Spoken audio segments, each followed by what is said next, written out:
Hi hello అందరికీ good morning. అసలు current మీటర్లో current bill ఎక్కువ రావడానికి గల కారణాలు: ఒకటి, గోడలకి చెమ్మ ఉన్నప్పుడు ఆ పవర్ అనేది కిందకి గోడకి రావటం వల్ల మీటర్లో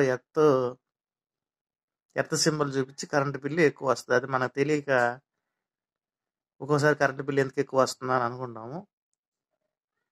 మీటర్లో ఎర్త్ సింబల్ చూపిస్తే కనుక ఒకసారి ఎక్కడైనా వైరింగ్ అనేది ఎక్కడైనా లీకేజ్ అవుతుందా, లేకపోతే ఫేస్ ఇన్వర్టర్లు ఎక్కడ టచ్ అవుతుందో చూసుకుని మనం దాన్ని బట్టి మళ్ళీ రిపేర్ చేయించుకుని మామూలుగా చేయించుకుంటే మనకి ఎర్త్ అనేది పర్ఫెక్ట్గా ఉండి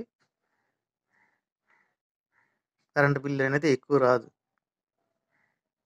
ఇది చాలామంది తెలియక కరెంటు బిల్లు ఎందుకు ఎక్కువ వస్తుందో అని అనుకుంటాము. కానీ నాకు ఈ మధ్య తెలిసింది, మీటర్లో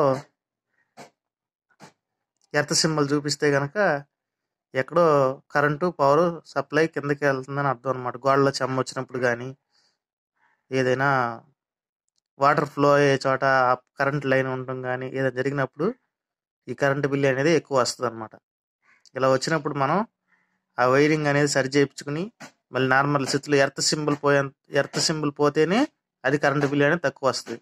లేకపోతే మనం వాడుకోపోయినా కానీ కరెంటు పవర్ అనేది సప్లై కిందకి వెళ్తుంది కాబట్టి భూమిలోకి కరెంటు బిల్లు అనేది ఎక్కువ వస్తుంది అనమాట.